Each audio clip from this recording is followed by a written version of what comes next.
They say justice is blind, but in Judge Margaret Harlan's courtroom, justice saw only what it wanted to see, and it hated what it saw in Elias Reed. She thought he was just another statistic, another man she could crush beneath her gavel to keep her conviction rates high and her ego fed. She mocked him, silenced him, and prepared to ruin his life, convinced she was untouchable. But Margaret made a fatal mistake. She didn't check who Elias really was. She wasn't sentencing a criminal. She was humiliating the director of the FBI's Public Corruption Unit. And he was wearing a wire. Watch until the end to see the moment the hunter becomes the hunted. The air conditioning in courtroom 4B was always set to a frigid temperature, a chill that Judge Margaret Harlan insisted kept the riffraff alert and the lawyers concise. In the legal circles of Charleston, South Carolina, 4B was known as the icebox, not just for the temperature, but for the woman who sat upon the mahogany bench. Margaret Harlan was in her early 60s, with hair sprayed into a helmet of aggressive blonde and eyes that could spot a smudge on a bailiff's uniform from across the room. She didn't preside over her courtroom. She ruled it. For decades, she had built a reputation as the toughest judge in the county. To the wealthy country club set, she was a pillar of law and order, a woman who kept the streets clean. To the public defenders and the minority communities of the district, she was a tyrant in a polyester robe, a woman who handed out maximum sentences for misdemeanors and sneered at rehabilitation. On this humid morning, the docket was full. Margaret flipped through the files with a manicured hand, her lip curling in distaste. It was the usual parade: petty thefts, traffic violations, drunk and disorderly. She was bored. She wanted something she could sink her teeth into, someone she could make an example of. "Next case," she barked, not bothering to look up. The state versus Elias Reed, the bailiff, a heavy-set man named Officer Harlan Voss, who had long ago learned never to make eye contact with Margaret before noon, announced, "Docket number 4492.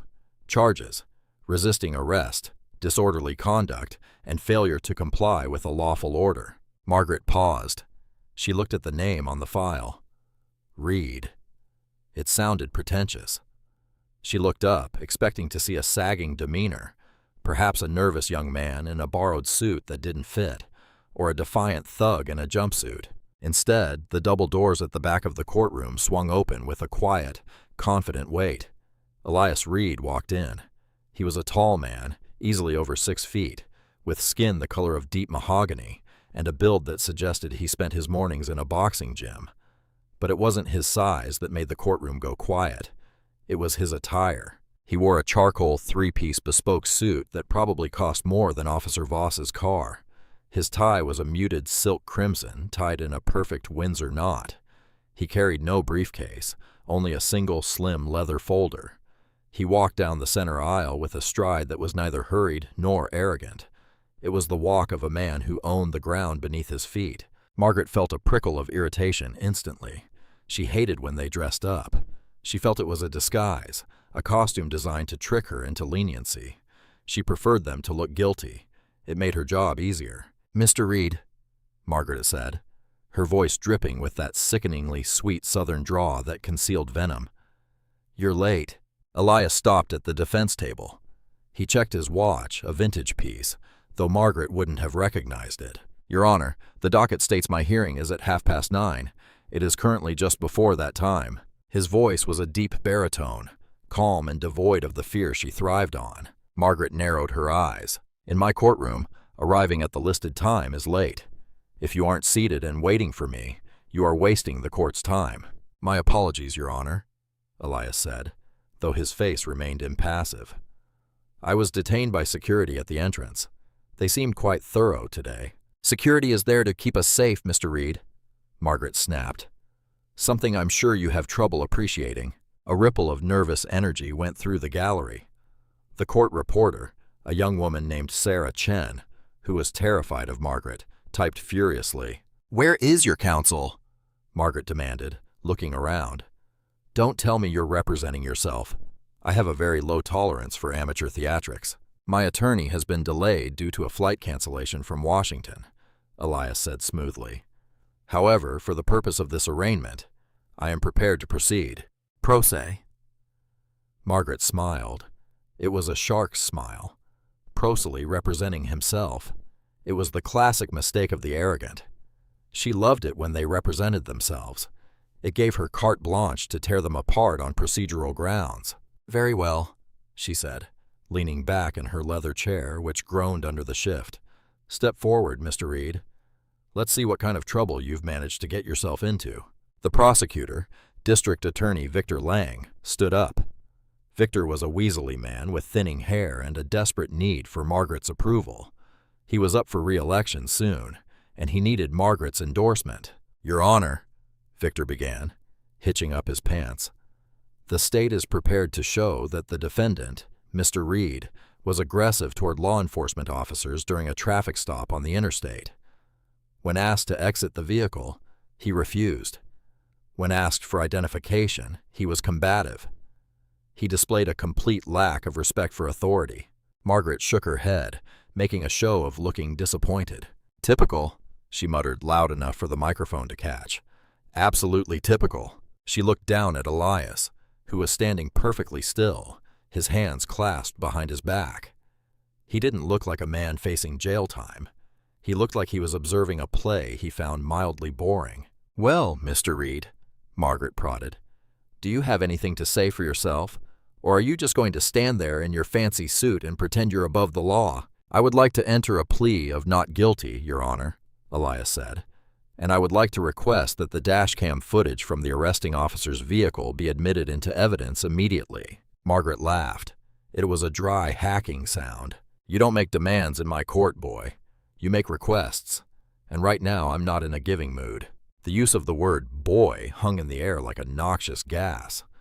The temperature in the room seemed to drop another 10 degrees. Elias's jaw tightened, the only sign of emotion he had shown so far.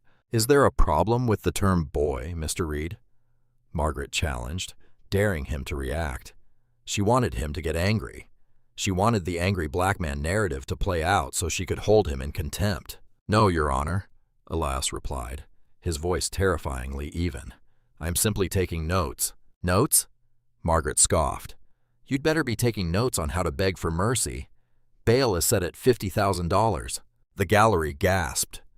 For a disorderly conduct charge and resisting arrest, $50,000 was unheard of. It was unconstitutional. It was purely punitive. Your Honor, Elias said, that amount is excessive for the charges filed. I have no criminal record. I am not a flight risk. I decide who is a flight risk. Margaret slammed her gavel down, the crack echoing like a gunshot. You have no ties to this community. You drive a car with out-of-state plates. You have an attitude problem. $50,000 cash or you sit in county until trial.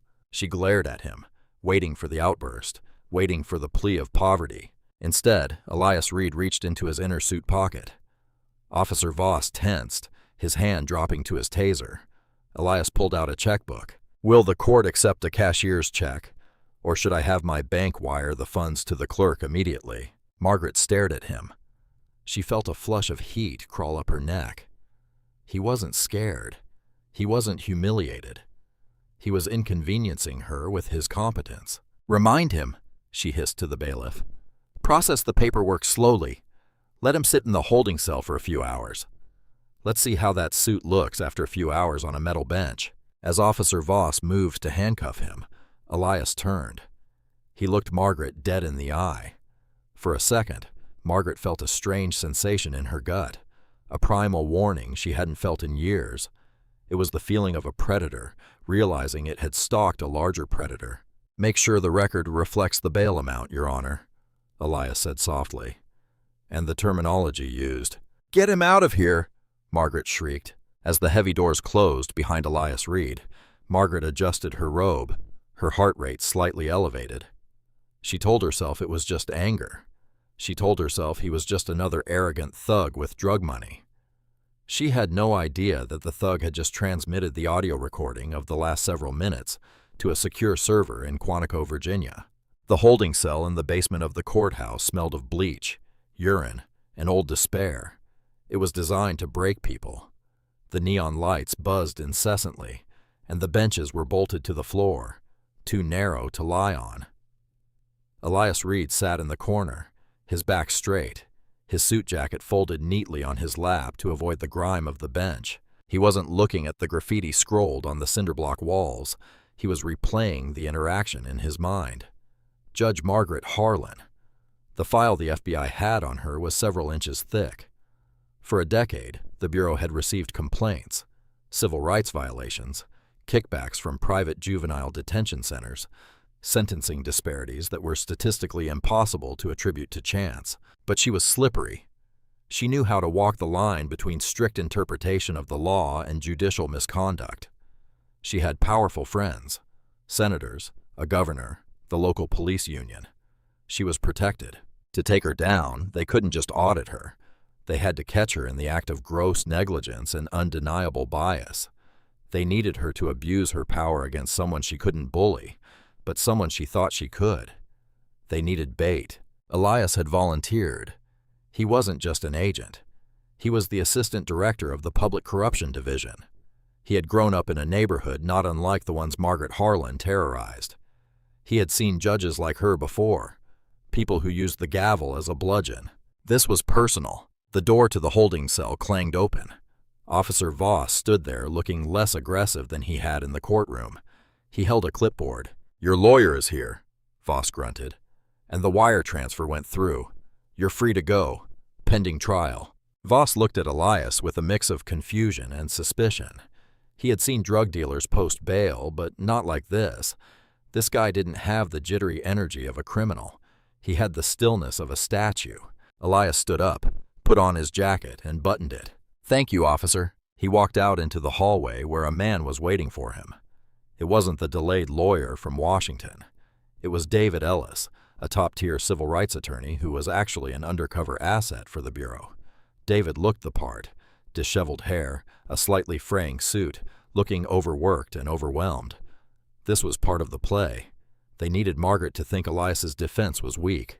"Mr. Reed," David said loudly, playing to the cameras in the hallway. "I'm so sorry about the delay. I'll try to get this sorted. Just get me out of here," Elias said, playing his role of the frustrated, wealthy defendant. They walked out of the courthouse and into the blinding South Carolina sun. They didn't speak until they were inside Elias's car, a black SUV with tinted windows that swept the interior for bugs every 30 seconds. "Did you get it?" David asked, his demeanor instantly shifting from frantic lawyer to sharp professional. Elias tapped the slim pen in his pocket. Every word. Boy. The excessive bail. The refusal to hear motions. It's a start, but it's not enough for a federal indictment yet. We need her to go further. We need her to violate my constitutional rights in a way that is indisputable. We need her to rig the trial. "She will," David said, starting the engine. I looked at the docket. "She moved your trial date up. She wants this done next week. She's rushing it. She hates you, Elias. You bruised her ego." "Good," Elias said, staring out the window at the courthouse receding in the rearview mirror. An angry enemy makes mistakes. 3 days later, the preliminary hearing was set.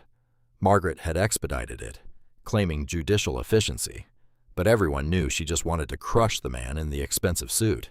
When Elias and David entered the courtroom, the atmosphere was different. Margaret wasn't bored today. She was energized. She had done her research, or what she considered research. She had probably called the local sheriff, asked around about an Elias Reed, finding nothing because his cover identity was watertight. She likely assumed he was a nobody with new money, perhaps a lottery winner or a low-level hustler trying to act big. "All rise!" the bailiff bellowed. Margaret swept in, her eyes locking onto Elias immediately. "Mr. Reed," she said, smiling. "I see you found some counsel, Mr. Ellis. Is it?" She looked at David's rumpled suit with disdain. "I hope you are prepared. I don't tolerate incompetence." "We are prepared to move for a dismissal, Your Honor," David said, his voice shaking slightly. "A perfect affectation. The police report contradicts the dashcam footage." "Motion denied," Margaret said before he even finished the sentence. David blinked. "Your Honor, you haven't even seen the footage. I have reviewed the officer's sworn affidavit.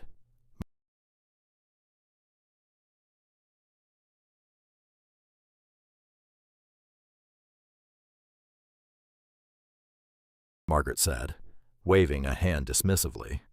Officer Voss is a decorated veteran of the force. His word is sufficient for this court to proceed to trial.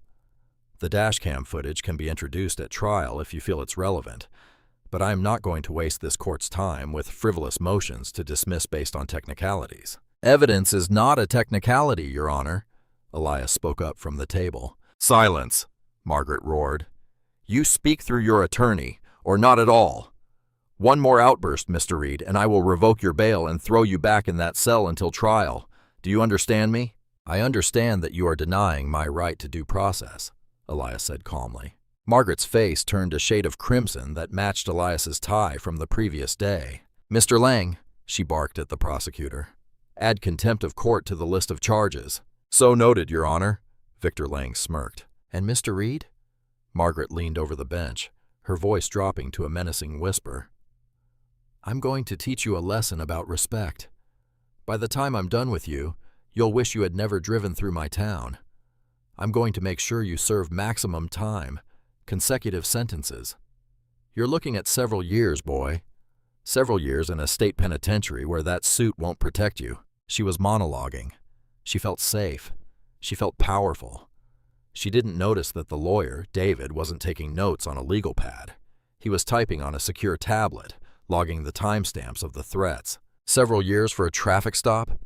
Elias asked, arching an eyebrow. For your attitude? Margaret corrected. For thinking you're better than the law. My law. Your law, Elias repeated. Interesting choice of words. Trial is set for later this week, Margaret announced.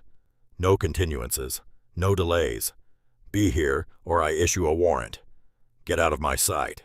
As they walked out, David whispered to Elias. She just threatened a predetermined sentence before the trial has even begun. That's judicial misconduct, plain and simple. It's getting there, Elias said, his eyes cold. But I want the kill shot. I want her to solicit something, or I want her to destroy evidence. How do we get her to do that? Elias adjusted his cuffs. We make her think I have something she needs. Or we make her think I have something that can destroy her and see what she tries to do to bury it. That night, a clerk, an FBI forensic accountant, accidentally left a file folder on the prosecutor's desk marked Reed Financials, Offshore Accounts. It was bait. The file contained fabricated documents showing that Elias wasn't just wealthy. He was holding millions in undocumented funds. It implied he was a money launderer. Elias knew that Victor Lang would run to Judge Harlan with this info. And he knew Harlan, greedy and arrogant, wouldn't report it to the IRS. She would try to use it. She would see Elias as a piñata waiting to be busted open. The trap was set. Now they just had to wait for the judge to walk into it. The bait had been taken. Victor Lang, the sweaty and ambitious district attorney, had found the planted file on Elias Reed's offshore accounts. It was a masterpiece of forgery created by the FBI's Financial Crimes Division. Bank statements from the Cayman Islands, shell company registrations in Panama, and wire transfers suggesting Elias was moving millions of dollars a month. To a greedy man, it didn't look like evidence of a crime to be prosecuted.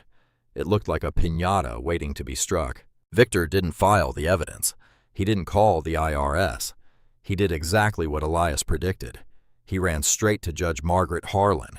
It was early morning on the day of the trial. The courthouse was buzzing, but the real action was happening behind the heavy oak door of the judge's chambers. You're certain about these numbers? Margaret asked, her eyes scanning the fake documents. She licked her thumb to turn the page, her greed practically vibrating in the air. It's all there, Margaret, Victor whispered, too excited to maintain professional decorum. This guy isn't just a thug with an attitude. He's a whale. He's moving serious weight. If we lock him up on the resisting charges, the feds will eventually swoop in for the money. But if we handle this locally... Margaret sat back, tapping a manicured fingernail against her lip. Asset forfeiture, she mused. Under state law, if we can prove the vehicle and the cash on his person were used in the commission of a crime, even a traffic crime, we can seize assets related to that criminal enterprise. Exactly, Victor nodded. But we need him to plead. If he goes to trial and gets acquitted, he walks with the money. If we scare him enough, Maybe he cuts a check to the county to make the charges go away. A civil compromise. Margaret smiled. It was a cold, calculating expression. In her county, civil compromises often involved donations to charities where her nephew sat on the board, or funds that mysteriously evaporated into administrative costs for the court. "Bring his lawyer in," Margaret commanded. "Not Reed, just the lawyer. Let's see if Mr. Ellis understands how things work in the South." A short while later, David Ellis stood in the judge's chambers. He looked nervous, clutching his briefcase with white knuckles. In reality, the briefcase contained a high-fidelity transmitter, broadcasting directly to Elias, who was sitting in a surveillance van 2 blocks away, listening to every word. "Mr. Ellis?" Margaret began, her voice falsely warm. She gestured to a chair. "Please sit. We have a heavy day ahead, and I wanted to see if we could resolve this misunderstanding before we waste the jury's time." "I'm listening, Your Honor," David said, his voice shaky. "Mr. Lang here has come into possession of some troubling financial information regarding your client," Margaret said, sliding a single sheet of the fake bank statement across her desk. "Now, I don't want to ruin a young man's life over a traffic stop, but I also can't have criminals running loose in my county." David looked at the paper in feigned panic. "Where did you get this? This is privileged." "It doesn't matter where we got it," Victor interrupted. "What matters is what we do with it." Margaret leaned forward. "Here is the offer, Mr. Ellis, and this is a one-time courtesy. Your client pleads no contest to the disorderly conduct charge. He accepts a sentence of time served in probation." "That sounds reasonable," David said cautiously. "There is a condition," Margaret added, her eyes narrowing. "As part of his probation, and to show his commitment to the community he disrespected, Mr. Reed will make a voluntary restitution payment of $250,000 to the Charleston Law Enforcement Benevolence Fund." There it was, the shakedown. The Benevolence Fund was notorious. It was Margaret's piggy bank used to fund police balls, re-election campaigns, and consulting fees for her friends. $250,000, David choked out. "Your Honor, that's extortion." "That," Margaret said, her voice dropping to a growl, "is justice. It's the price of doing business. If he refuses, I will proceed to trial immediately. I will deny every motion you file. I will allow Mr. Lang to introduce this financial information as evidence of flight risk and criminal character. I will sentence him to several years, consecutive, not concurrent. And while he rots in a cell, I will initiate civil seizure proceedings on every account he has. He will lose the money anyway, Mr. Ellis. This way, he keeps his freedom." She paused, letting the threat hang in the air. "Do we have a deal?" David hesitated, looking from Victor to Margaret. I have to ask my client." "You have a short while," Margaret said, checking her watch. "If you aren't back in this room with a check or a wire transfer confirmation shortly, the deal is off. And tell Mr. Reed to wipe that smug look off his face. I own him now." David stood up, nodded meekly, and left the room. As the door closed, Margaret chuckled. Too easy. These new money types always pay. 2 blocks away, in the back of the black surveillance van, Elias Reed took off his headset. His expression was grim. "Did we get it?" asked Special Agent Voss, no relation to the bailiff, who was manning the audio console. "Crystal clear," Elias said. "Solicitation of a bribe, extortion, conspiracy. That's decades right there." "Do we move in now?" Voss asked, hand hovering over the radio to signal the SWAT team on standby. "No," Elias said, standing up and straightening his tie. "Not yet. She wants a trial." "Let's give her a trial. I want her to do it on the record. I want her to destroy the evidence of my innocence in open court." We nailed the coffin shut today. He opened the van door. "Let's go to court." Courtroom 4B was packed. Word had spread that Judge Harlan was going to crucify the rich out-of-towner, and the locals treated it like a spectator sport. When Elias walked in, the atmosphere was hostile. The gallery whispered and pointed. Judge Harlan sat on the bench looking impatient and annoyed. David Ellis had returned to her chambers a short while ago with a simple message. No deal. Margaret took that as a declaration of war. "All rise," the bailiff bellowed. "Be seated," Margaret snapped. She glared at the defense table. "Case number 4, 492, State versus Reed. The defendant has refused a generous plea offer, so we are proceeding to trial. Mr. Lang, call your first witness. The state calls Officer Voss, Victor Lang announced. Officer Voss lumbered to the stand, swearing to tell the truth. For the next short while, prompted by Victor's leading questions, he spun a tale of fiction. He claimed Elias had been swerving, that he smelled alcohol despite no breathalyzer evidence, that Elias had lunged at him, screaming profanities. He was a threat to my safety and the safety of the public, Voss lied, looking earnestly at the jury. Thank you, officer, Victor said. Your witness. David Ellis stood up. Officer Voss, you stated my client was swerving and aggressive. Yet your cruiser is equipped with a dashboard camera, is it not? Objection, Victor shouted. Relevance. Sustained, Margaret said instantly. David paused, feigning shock. Your Honor, the video is the only objective evidence of the encounter. It goes to the very heart of the case. The officer's testimony is evidence, Margaret ruled, her voice sharp. We don't need to turn this into a movie theater. The camera angle was likely obstructed anyway. Move on, Mr. Ellis. But Your Honor, I have the footage right here, David said, holding up a USB drive. The defense obtained it through a subpoena. It shows clearly that Mr. Reed was compliant and that Officer Voss, I said, move on. Margaret slammed her gavel. I am ruling that footage inadmissible. It was not properly authenticated before this hearing. It's a police record, David protested. Mr. Ellis, one more word and I will hold you in contempt, Margaret screamed. Her face was red.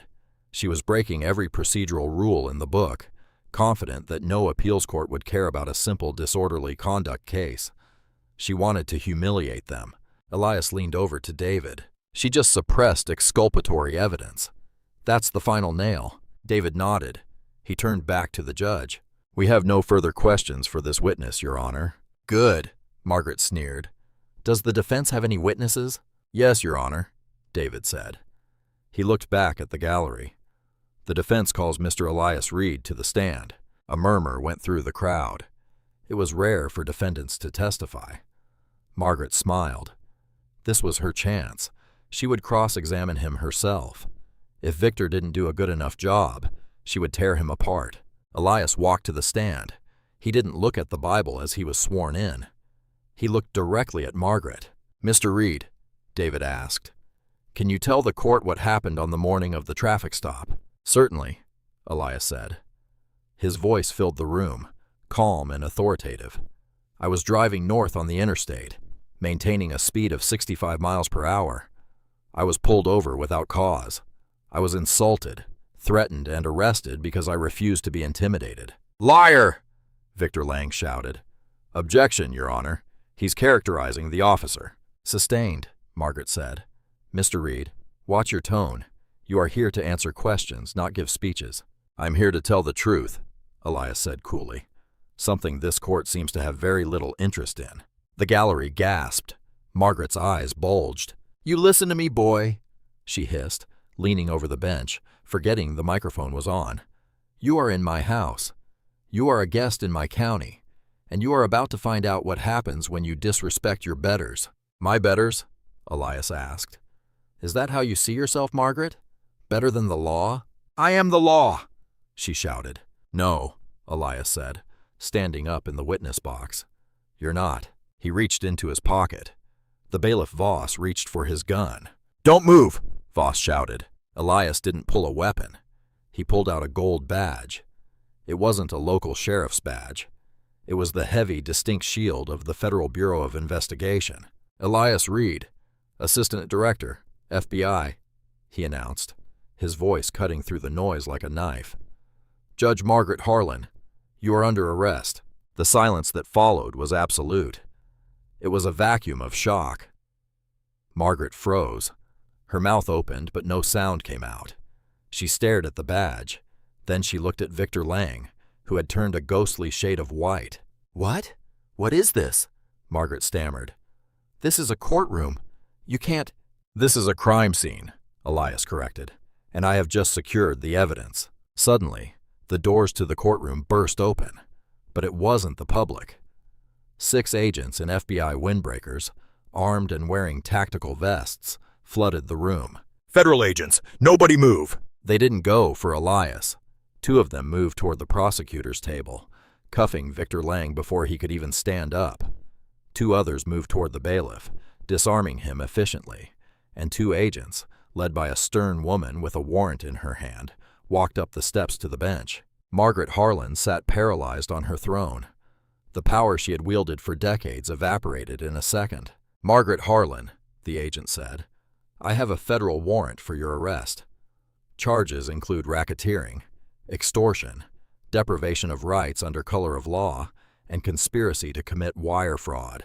"This is a mistake," Margaret whispered, her voice trembling. "I'm a judge.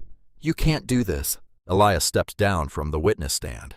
He walked over to the bench, looking up at her, not as a defendant, but as the man who had brought her down. "You were a judge," Elias said. "Now you're just a defendant, and unlike you, I'll make sure you get a fair trial." He looked at the agents. "Get her out of here." The image of Judge Margaret Harlan being handcuffed in her own robes, dragged down from the bench while the gallery erupted into chaos, was a picture that would be on the front page of every newspaper in the country by morning. But the story wasn't over. The karma was just beginning.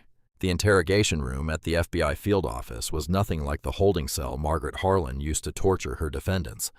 It was sterile, modern, and terrifyingly silent. Margaret sat at the metal table, stripped of her robe.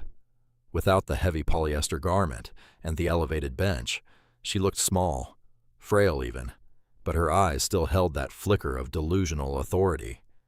She was handcuffed to the table. Across from her sat Elias Reed. He had changed out of his bespoke suit into his standard FBI windbreaker. The visual transformation was jarring for her. The thug was gone.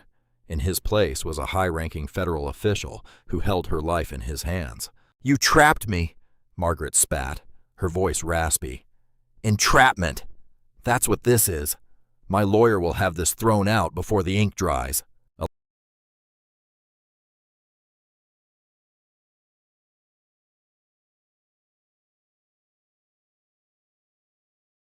Elias didn't get angry. He simply pressed a button on the laptop in front of him. Audio played. "I decide who is a flight risk. 50,000 cash. You're looking at several years, boy." He pressed another key. Audio played. "If he refuses, I will proceed to trial immediately. I will sentence him to several years. This way, he keeps his freedom. 250,000. The recording of the extortion attempt in her chambers filled the room. Margaret went pale. That was a negotiation," she stammered. "No, Margaret," Elias said softly. "That was a federal felony, and it's just the tip of the iceberg." He slid a file across the table. It wasn't the fake financial records she had drooled over earlier. This was real. "We didn't just record you today," Elias explained. "We've been auditing your benevolence fund for months. We traced the wire transfers. We know about the kickbacks from the private prison illegally detaining juveniles. We know about the vacation home in Aruba, paid for by the construction company that built the new courthouse. We have Victor Lang in the next room, and he is singing like a canary to cut a deal." Margaret flinched. Victor was weak. She knew he would turn on her. "You're done, Margaret," Elias said, leaning in. "But here's the twist you didn't see coming. We aren't just charging you. We are reopening every single case you have presided over in the last decade where a minority defendant was sentenced to maximum time for a nonviolent offense." Margaret's mouth fell open. That's thousands of cases. The system will collapse." "No," Elias corrected. "The corruption will collapse. You built a kingdom on the suffering of people who couldn't fight back. You thought because they were poor or black or uneducated that they didn't matter. You forgot that the law protects them too. And you forgot that sometimes the man you try to crush is the one man who can crush you." Margaret slumped in her chair. The fight went out of her. She looked at the one-way mirror, realizing her reflection was no longer that of a judge, but of a criminal. "Why?" she whispered. "Why did you do it yourself? You're a director. You could have sent agents." Elias stood up, collecting his files. "Because I needed to see it. I needed to look you in the eye when you realized that your power was an illusion. And frankly, Margaret, I wanted to see you in cuffs." He walked to the door. "Enjoy federal custody. I hear the air conditioning is very cold." The trial of United States versus Margaret Harlan didn't take place in her beloved icebox. It was held in a federal district court in Atlanta, far away from the local jury pool she had manipulated for years. The media coverage was relentless. The racist judge story had gone global. Every day, news crews filmed her walking into the courthouse. No longer the predator, but the prey. She looked haggard. The blonde helmet of hair was deflated. She wore a simple gray suit, not a robe. The evidence against her was overwhelming. Elias Reed took the stand again, but this time there was no pretense. He laid out the operation with clinical precision. The jury listened, captivated, as he described the sting, how she had mocked him, called him boy, and then tried to sell him his freedom for $250,000. But the most damning moment came when the prosecution played the dashcam footage, the footage Margaret had suppressed. On the large screens in the courtroom, the jury saw the truth. They saw Elias's car driving perfectly straight. They saw Officer Voss, who had already pleaded guilty and resigned, scream at a calm, compliant Elias. They saw the lie exposed in high definition. Margaret refused to testify. She sat at the defense table staring at her hands as witness after witness, former defendants, court clerks, even her own secretary, took the stand to detail her tyranny. The jury deliberated for less than a few hours. When they returned, the courtroom was packed. Elias sat in the back row watching. "We, the jury," the foreman announced, "find the defendant, Margaret Harlan, guilty on all counts of racketeering, corruption, and civil rights violations." Margaret closed her eyes. A single tear leaked out, not of remorse, but of self-pity. The federal judge, a stern man named Judge Eleanor Hale, who had zero tolerance for judicial misconduct, wasted no time with sentencing. "Margaret Harlan," Judge Hale said, his voice booming, "you were entrusted with the sacred duty of upholding the law. Instead, you used it as a weapon to enrich yourself and destroy lives. You are a disgrace to the bench and a stain on the American judicial system." He adjusted his glasses. "Because you were a judge, your betrayal is all the more heinous. I am sentencing you to a quarter century in federal prison. You will not be eligible for parole. You will forfeit all assets, pensions, and properties acquired through your criminal enterprise." The gavel came down. It was a heavier, final sound than any gavel Margaret had ever banged. A quarter century. At 62, it was a life sentence. As the marshals moved to take her away, Margaret looked back. Her eyes scanned the crowd until they found Elias. She looked for a moment of gloating, a smirk, something. But Elias just watched her, his face impassive. He gave her a small, curt nod. It was the nod of a job finished. She was led away in chains, the metal clinking echoing the sounds of the thousands of men and women she had wrongfully imprisoned. The air in Charleston had changed. It wasn't just the turn of the season, shifting from the suffocating humidity of late summer to the crisp bite of autumn. It was a fundamental shift in the atmosphere of the city itself. The heavy, oppressive cloud that had hung over the county courthouse for decades, the cloud of Judge Margaret Harlan, had finally dissipated. Several months had passed since the verdict. Several months since the icebox had been thrown open to the light of federal scrutiny. Elias Reed sat in a rental car parked across the street from the courthouse. He hadn't planned on coming back. His work was usually done the moment the handcuffs clicked shut. He was a creature of the hunt, driven by the chase and the takedown. The aftermath, the paperwork, the restructuring, the healing, was usually left to others. But this case was different. It had gotten under his skin in a way few others had.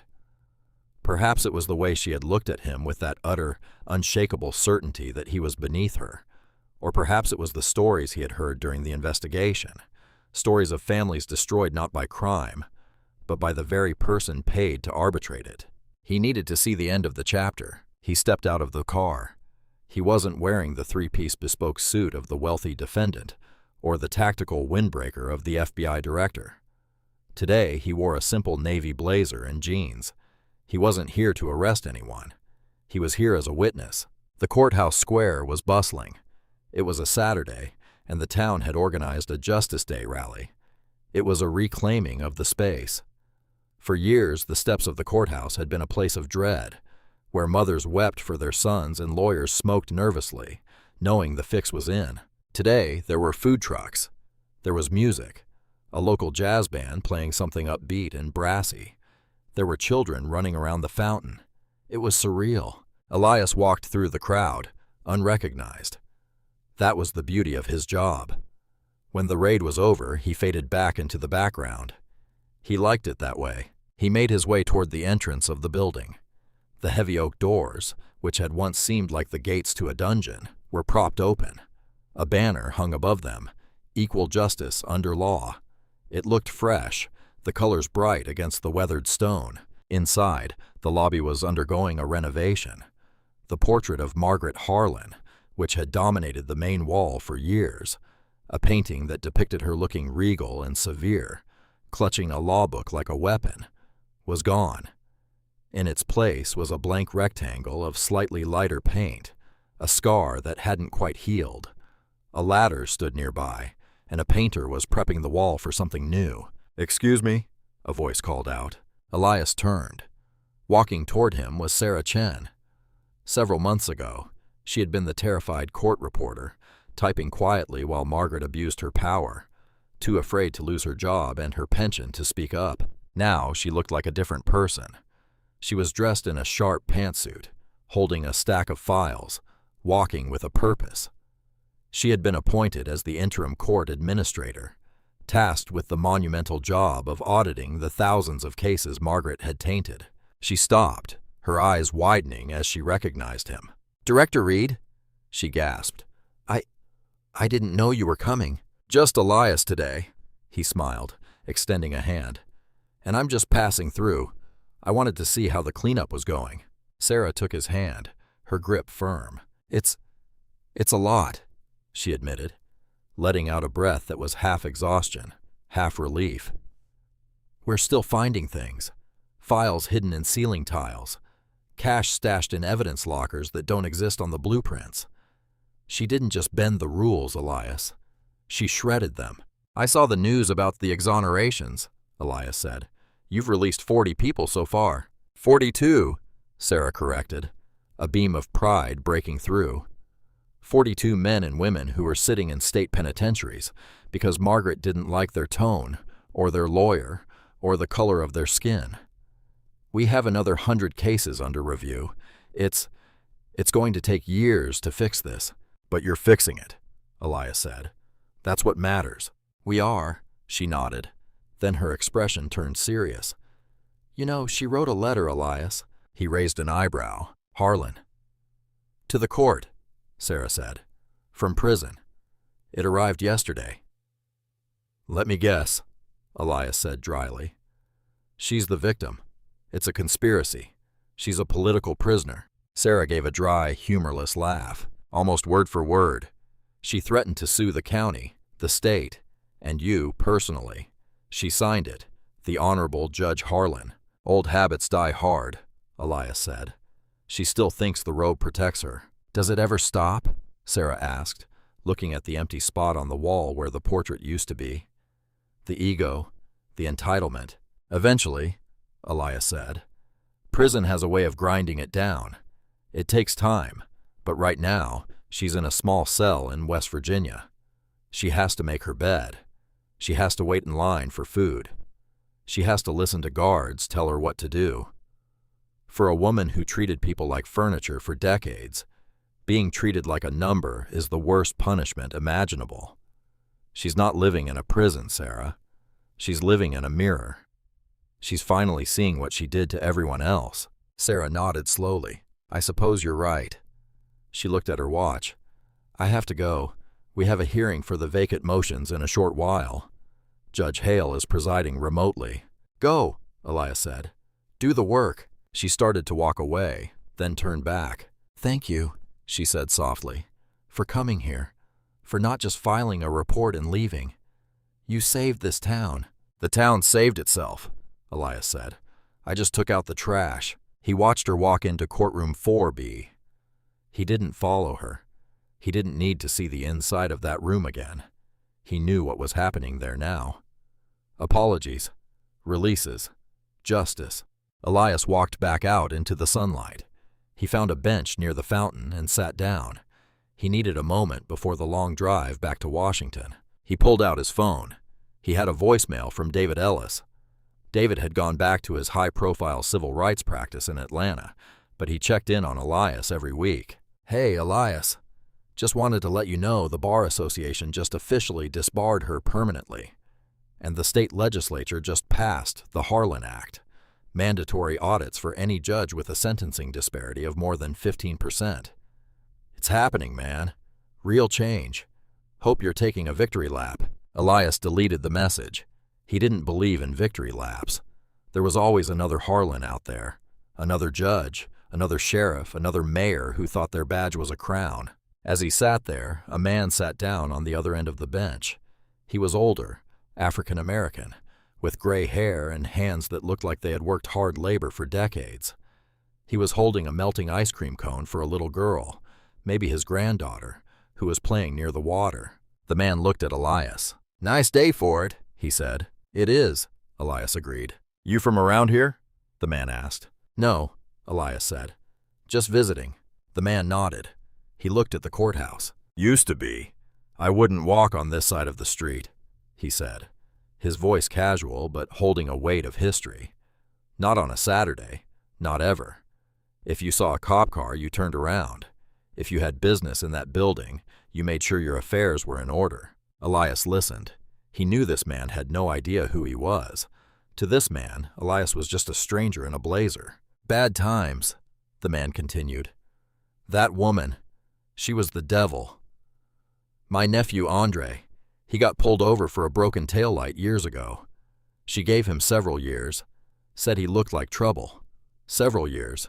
He missed his daughter's first steps, missed his mama's funeral." Elias felt a tightness in his chest. This was the reality of the files he read. The files were just paper. This was the flesh and blood cost. "He out now?" Elias asked. "He got out last week," the man smiled, and it was a smile that lit up his face. "One of the first ones they let go." "The new DA," she apologized to him. Can you imagine that? A prosecutor apologizing to a black man in this county. I thought I'd never see the day. The little girl ran back over, giggling, her face sticky with cotton candy. "Grandpa, push me on the swings." All right, baby girl," the man laughed. He stood up, groaning slightly with the effort. He looked down at Elias. "Things are changing, brother. Slowly, but they're changing. You have a blessed day." "You too," Elias said. He watched the man walk away, holding his granddaughter's hand. That was the conclusion, not the verdict, not the sentencing, not the news report. That was the ending. A grandfather walking on a side of the street he used to fear, a father home with his daughter. Elias stood up. He felt lighter. The anger that fueled him, the cold, hard rage that made him such a good hunter, had cooled into something quieter. Satisfaction. He walked back to his car. As he opened the door, he caught his reflection in the window. He looked tired.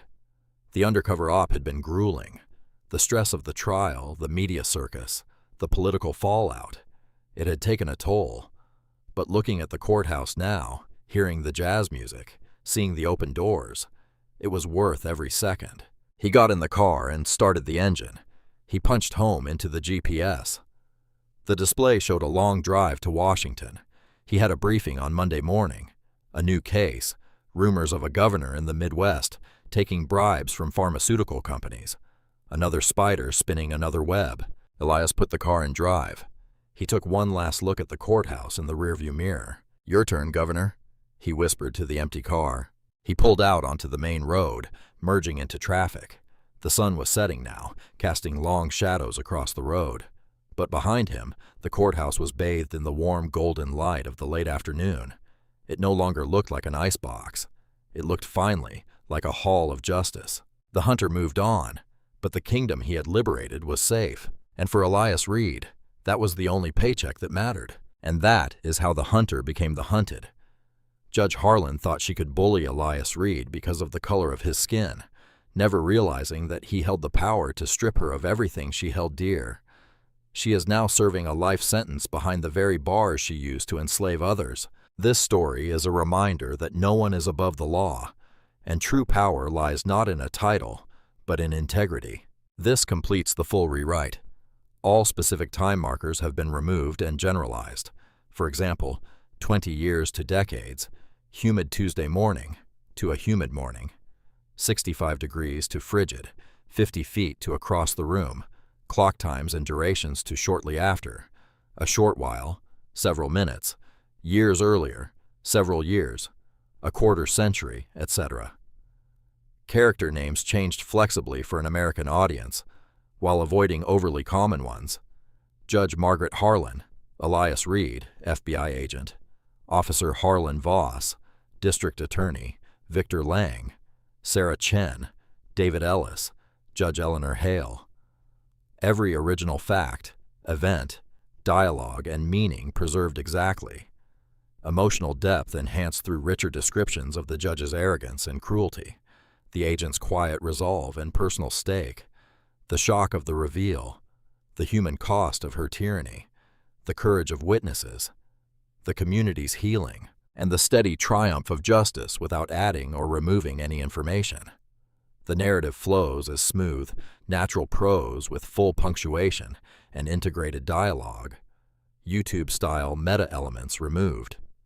The story now reads as a cohesive, emotionally resonant tale of courage, accountability, and the power of truth.